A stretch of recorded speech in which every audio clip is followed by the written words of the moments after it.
Hello and welcome to another exciting episode of the We're Not Experts History podcast with myself, Sarah, and James. Hello, James. Hello, Sarah. Hello, Sarah. Hello, listener. Listeners. I'm sure we have hundreds of listeners. But, well, maybe a few. But anyway. If it's double figures, I'll be shocked. Well, who knows? I'll have to check the stats. But anyway, what do you have for us today? Because it's your turn.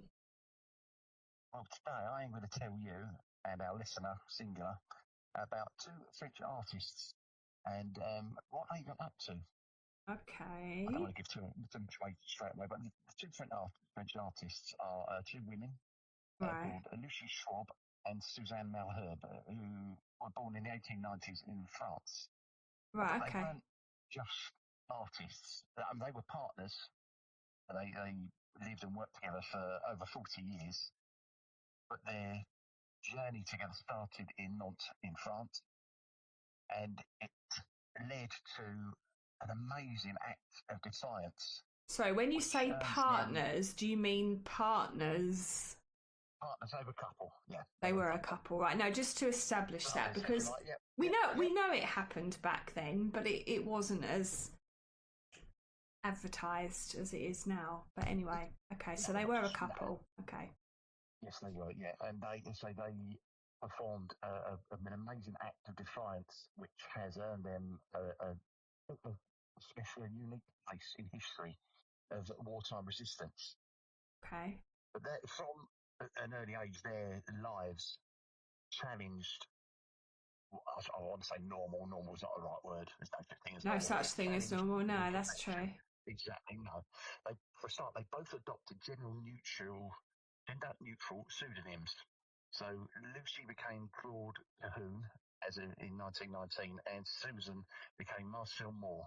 And this decision was part of their broader exploration of identity, as well as a rejection of traditional societal norms. Okay. Normal, I don't think there's anything as normal as no such thing.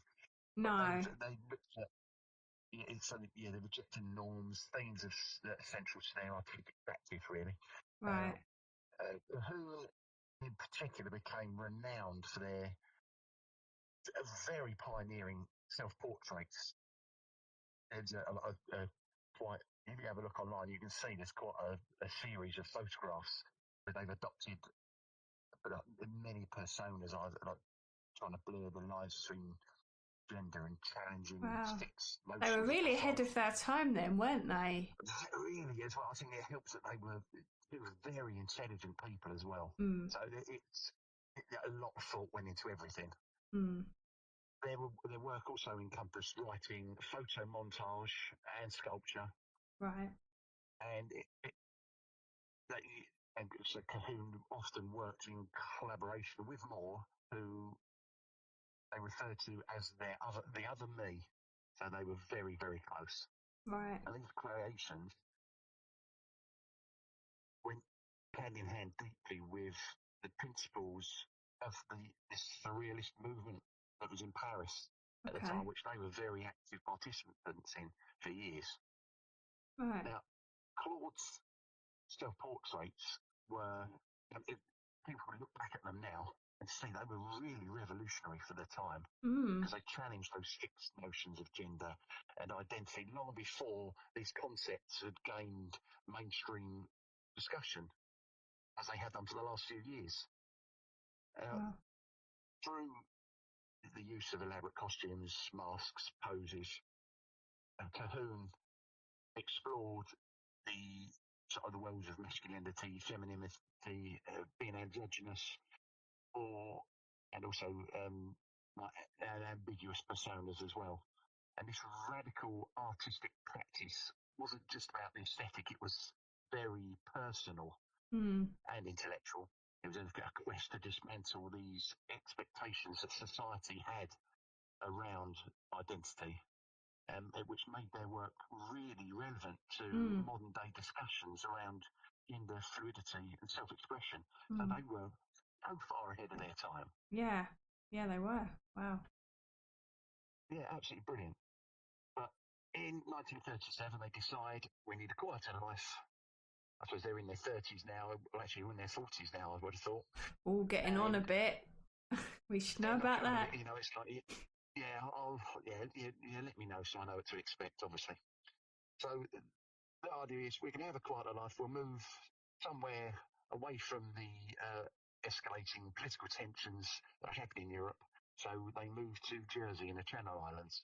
Oh. From what I understand. From what I understand, it was then as it is now. It was quite quiet, only with less people pulling out of buying houses, which is causing issues there apparently. Anyway, so they moved to this lovely little place. Only a few years later, it's all going to change. We come to the summer of 1940, and the Channel Islands, Jersey especially, comes under direct occupation by the Nazis. So their little peaceful artistic existence is now just been dragged into the theatre of war and resistance, as we'll hear. It was obviously it's a small island.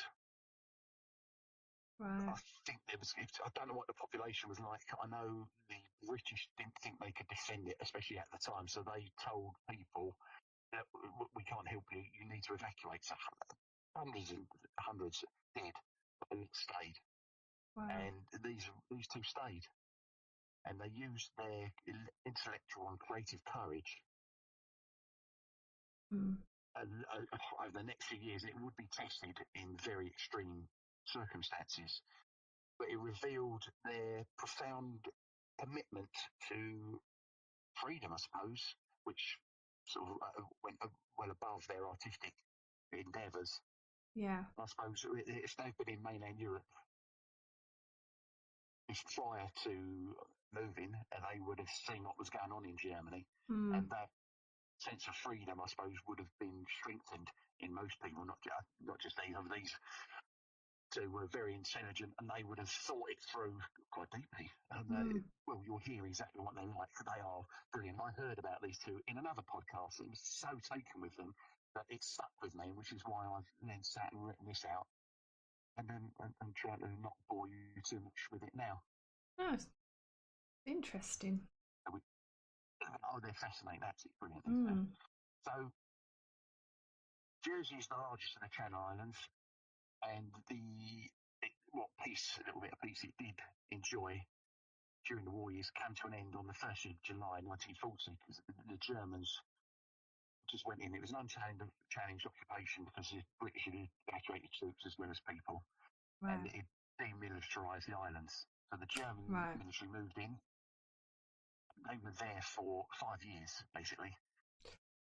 So everyone that was left on there was under direct Nazi rule, and this made the Channel Islands the only British territory to be occupied by Germany during the Second World War. Wow. And if you look at photos of it, there's plenty of photos of Jersey at the time with Nazis, and you can see the police worked, I don't want to say with them, under the Nazis to keep the peace and probably to try and tell people to keep their heads down.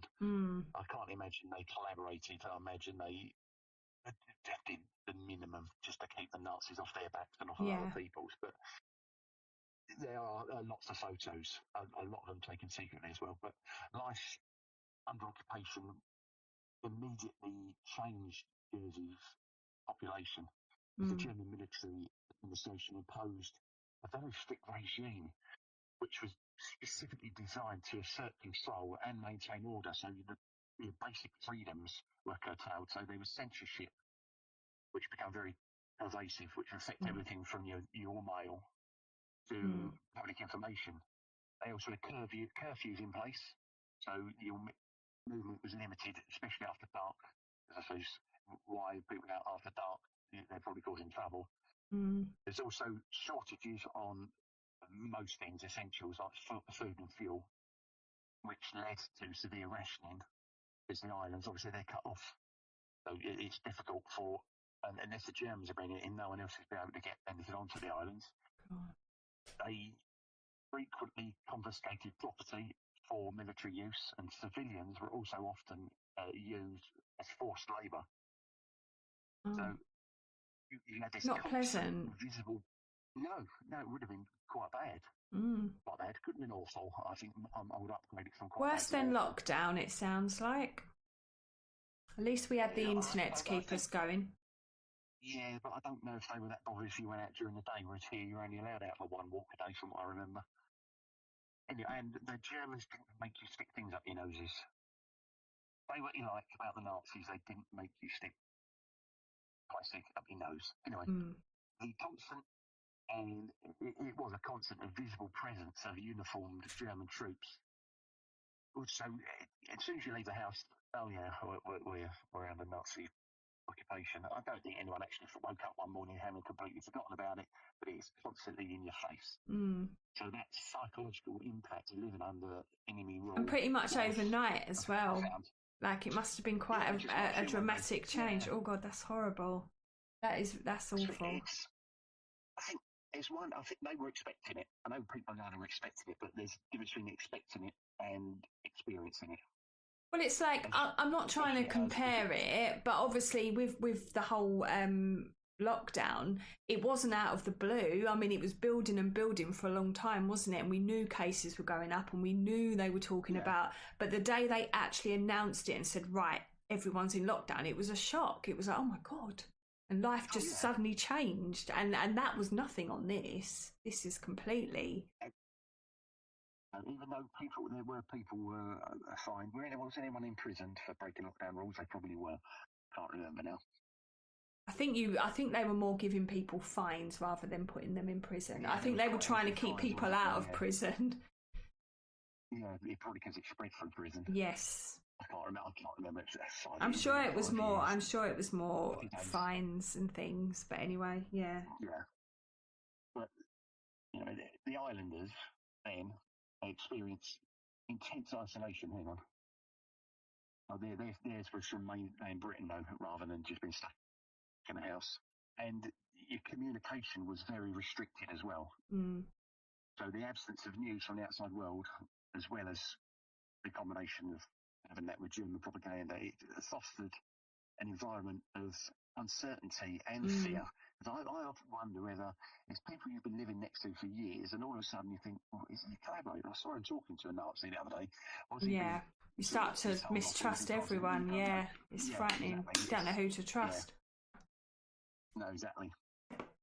You also have these daily imposition of German laws, as well as the constant surveillance, which creates a sense of oppression and anxiety. Yeah. And so that's going to change the fabric of island society. It's going to, that community spirit that you've probably had beforehand is now going to be in disarray. Yeah.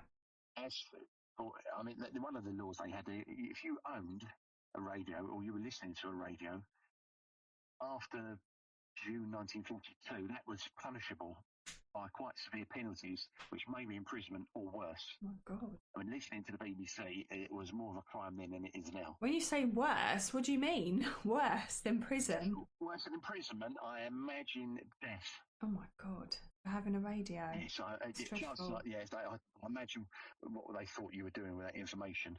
If they claimed the BBC was spreading propaganda and you were spreading it, then chances are they would have seen it as a death. Yeah. That's scary. A reason to shoot you. That's really bad. And what else was bad was that the Germans saw the Channel Islands as part of their Atlantic Wall defences. So that meant putting vast resources onto the islands or taking them from the islands to build massive fortresses, which are still in existence. You can still go and see them today. So they had extensive fortifications made like huge concrete bunkers, and there was tunnels and gun emplacements and minefields. Yeah. And they were constructed right across Jersey. And this huge building project not only strengthened the Germans' presence, but it also drained local resources, and it often used forced labour of the islanders, but they also brought foreign workers on. So it's just, bear in mind, they would have gone from a lot worse, especially if they were Russians, because the Germans looked at Russian as being less than human, so they just treat them disgustingly. So, one, you're being oppressed, and now you've got these poor sods that are coming on the islands who are in a worse state than you are. From what I understand, I think some of the islanders were sneaking food to these poor sods as well.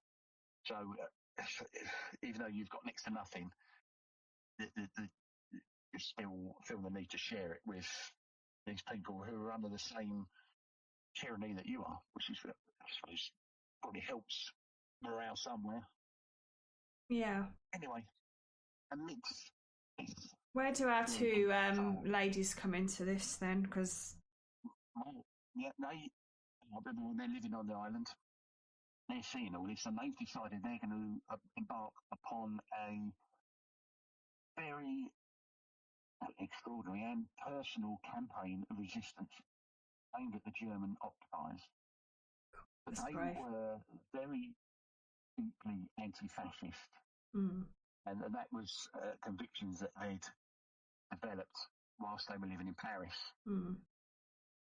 And they leveraged that against their very, very artistic and intellectual talents. And they chose to actively undermine the occupying forces as basically as a self-contained two-person unit.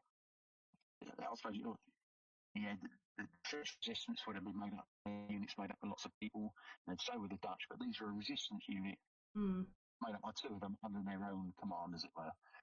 But their resistance was methodical, and it was a daring, very daring act of psychological warfare. They weren't actually killing anyone, but it was psychological, and it was very meticulously planned and very meticulously executed from their own house, from the Roquet, I think it was called, which was in part of Jersey, called St. Brulade, I think. And the Roquet translates roughly as the strong woman. So rock is rock means rock as in strength, and the Quaise at the end of it is a feminine reference, so it's the strong woman, which was a bit of a giveaway now I think of it. So their main method of defiance involves the creation and distribution of leaflets and propaganda, all of which was subversive against the Germans. And these they weren't mass produced, they didn't have that ability to produce them. Maybe I assume the Nazis confiscated their photocopier. I don't know why. But the documents were carefully typed out. They were usually hand decorated, and they were all unique creations, which just showed how artistic they were. This pair were, and they reportedly used their own typewriters to produce German language texts, which were then cut and glued to form small, very easily conceivable messages. Right. And the content was way sophisticated. It was targeting the morale of the German soldiers as well. So instead of overt calls to violence, as you would give to the islanders, the messages used sarcasm, irony, subversion, and it drew on their their amazing understanding of propaganda techniques, probably, which they'd seen the Germans using while they were living in Paris. Because obviously, bear in mind, the Nazis got into power in 1933. They left Paris in 1937, so that's 4 years of seeing what's going on over the border. Yeah. They would cleverly twist excerpts from Hitler's speeches from his own speeches against his regime. They used them against them. So it showed that they were listening to the radio, if that wasn't stuff the Nazis were making people listen to. So kind of turning his own words against them in a way. It's quite genius, actually. Using his words to highlight the futility of war. Yeah. And to appeal quite subtly to the soldiers' homesickness, as well as their disillusionment. So it reminds them of their families and friends and normal lives, away from war, away from the fact that if the British invade the islands, they could be dead tomorrow. And I think if I'm a soldier, that's the one thing I'm worried about. Am I going to get shot? And they played on these, probably paranoia. Might not be the right word, but they frequently signed these communications either as the soldier with no name or the unknown soldier, which was added to the mystery, as well as the psychological pressure on the German command, because I think if you're looking at that, if this is in German and it's a unknown soldier, is this one of our own blokes doing this? Yeah, they're gonna think that, aren't they? Well, it's almost, they're I gonna think consider it.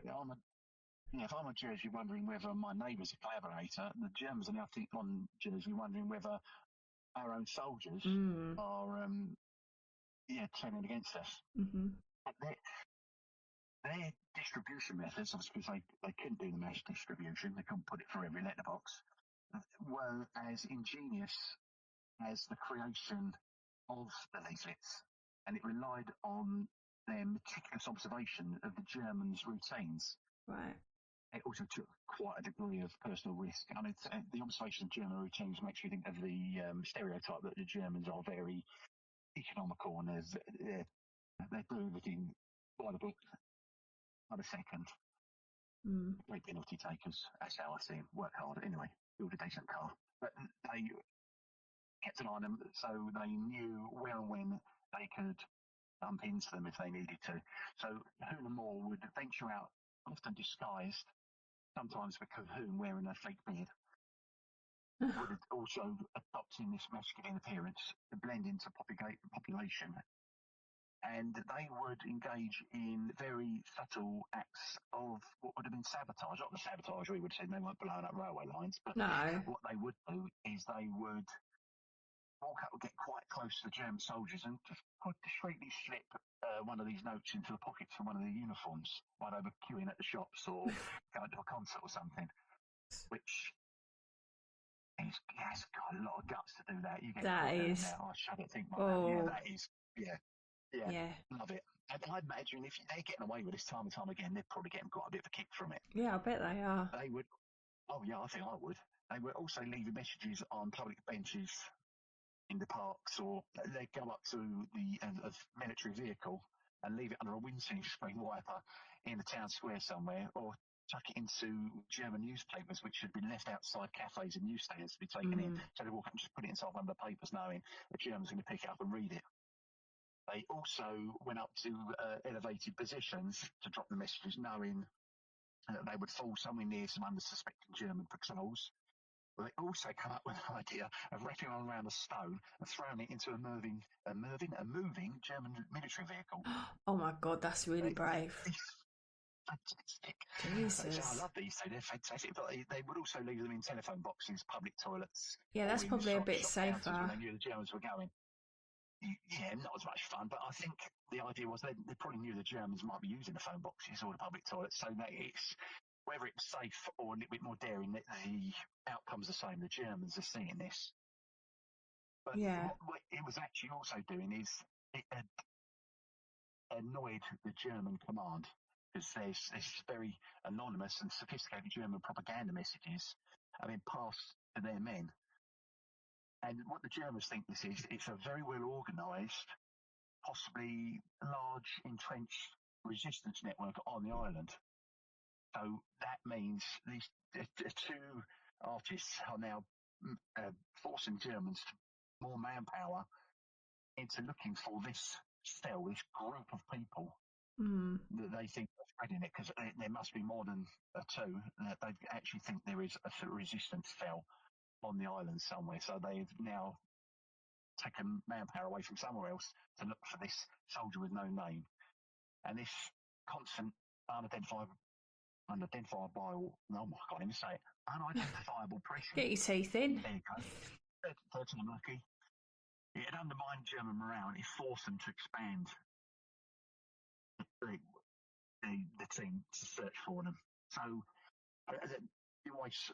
I've always led to believe that when British soldiers were in the camps, one of the duties was to escape. So not only would escaping and getting home mean they could fight again, it also meant that more the enemy would either be put into the camp to keep them there, or more the enemy would have been sent out to look at them. So while they look for them, so while they're doing that, they're not fighting. So you're just taking resources away from the front lines. And that's what these were doing. Absolutely brilliant. Really having two people really posing this significant challenge to an occupying power.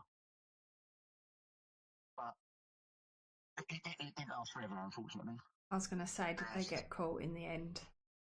They were very, very brave. They were amazing people, absolutely amazing. This audacious campaign of resistance, it was very effective in its psychological impact. This psychological warfare, brilliant. It did carry an immense personal risk for them, and their activities intensified as the war progressed. But this meticulous discretion that they had eventually falters, and I do wonder whether it's the fact that they keep getting away with it longer and longer and longer. It's like criminals. The more they get away with it, the more confident, overconfident and cocky they get. And sometimes they trip themselves up and get caught. I don't know how, but in July 1944, just weeks after D-Day, and with the tide of the war was turning in favour of the Allies as they're moving into Europe, Cahun and Marcel ran out, and the Gestapo, who had spent a lot of time pursuing this anonymous soldier with no name, finally identified them, and they were arrested at their home and taken into custody. Oh.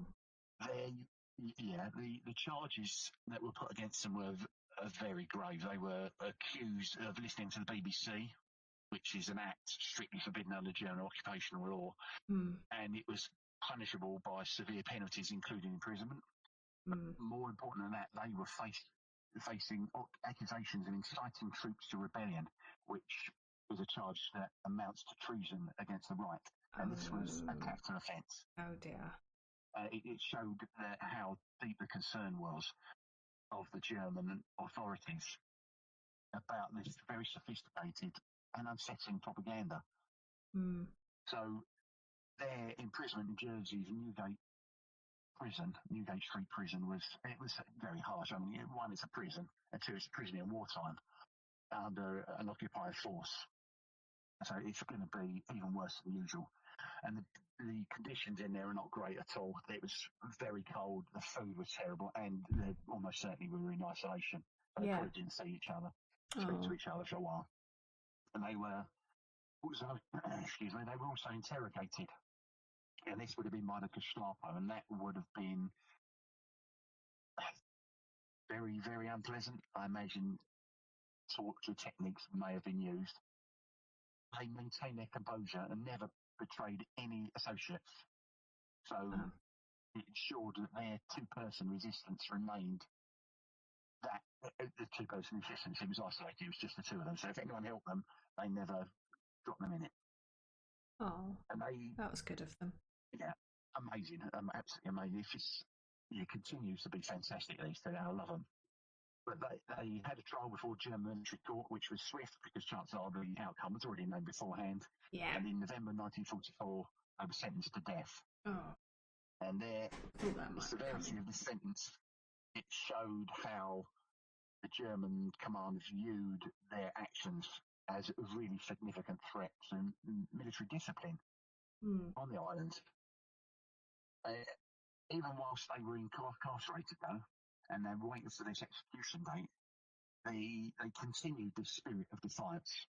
And Cahun kept, she would write anti-Nazi poetry on scraps of paper smuggled into the cell, which just shows how committed they are to this, and just continually undermining the Germans.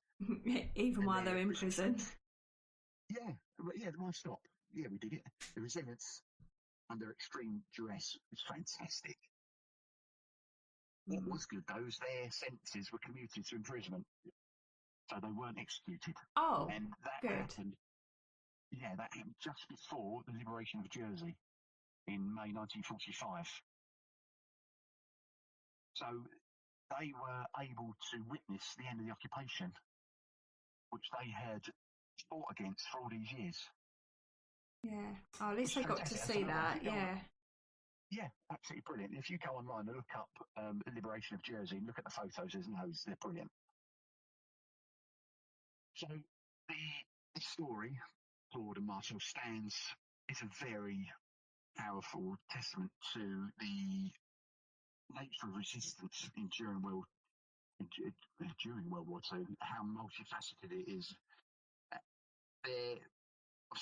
Their unique intellectual and artistic partnership, which had been forged over decades before this, transformed into this brilliant act of defiance against the brutal reality of Georgie's occupation by the Nazis. It's far from the conventional image of wartime heroes. These two women, through their own ingenuity and unwavering convictions, carved out their own amazing role in the fight for freedom. They had that little two-person army that wages psychological warfare against the Germans using their handmade, crafted German language propaganda, and it sowed dissent and undermined the morale of the forces that occupying Jersey. Love it. I absolutely love this story. And they also had that brilliant distribution methods. All of a sudden, there's this unnamed soldier who's passing around propaganda. All of a sudden, one of his notes is in your pocket. How the hell did that get there? Brilliant. I love it. It's messed with everyone's heads big time. Yes, I've just found this in my pocket. Wait, what? Where have you been? But I love it. And it was a subtle, very persistent campaign, and it earned this disproportionate attention of the Gestapo, who thought they were hunting a massive network. Which it was just these two effective people. It was just these two artists. Absolutely brilliant. Wow. They obviously, again, you then got their arrest in 1944, followed by a very harsh imprisonment, threat of a death sentence, which would have brought them face to face with the ultimate sacrifice that they'd made. They would have known full well what they were doing could have got them killed. Yeah. But that last minute, and they would have known that going in, I'm sure. Yeah, but I'm so pleased. It's no way the Germans could have seen it coming. They've really tripped up there. We won't excuse them. We'll keep them in prison. A few days later, they're liberated and they get to see the end of it. Brilliant. That is good. That's great timing. It's a shame that they had a prison in the first place. But that incarceration, the whole ordeal affected Claude's health. And they died in 1954, and Marcel died in 1972. Oh, okay. And they've got a shared grave in Jersey. Oh, that's... And it's in their original names. And if you look up the photo of it, which you might have there in front of you, you'll notice above their names is a Star of David. So Let me have a look. Assuming. Oh, yeah. I'm assuming they were Jewish. Yeah, which makes it even better. Oh, yeah, that is the Star of David, yeah. Yeah. Wow, good on them. If you go to Jersey, you can go and look that up. I'd like to go to Jersey, actually. We have spoken about going, so definitely would like to go and see this if we did end up going. Wow. I think if I ever went to Jersey, that's one thing I would be going to find. Yeah. Yeah, definitely. Brilliant. Wow. Yeah, they're brilliant. So today they're rightly celebrated, not just for their groundbreaking contributions to art, which as we discussed earlier, was way ahead of their times. It was also for this immense bravery and this unwavering commitment to freedom in the face of tyranny, especially if they're Jewish. They would have known that if that was found out, they were definitely for the firing squad, or they might have been sent to camps. But it's a legacy that serves as quite an inspiring reminder that resistance can take almost any form. As I say, during the war, the British were training people, parachuting them into France to go around killing people or blowing things up. Whereas they didn't have that training, so they did what they knew. They used their art and they used their intellect to wage psychological warfare, which clearly had a huge effect. Yeah, brilliant. What an amazing pair. Well remembered, I'm sure. Story.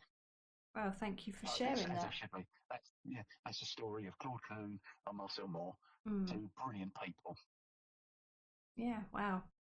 Well, thank you for sharing that. And to our many thousands of listeners out there, thank you for listening. We hope you enjoyed the podcast. But just remember, we're not experts. We're just two amateurs trying to muddle our way through history. Very muddled.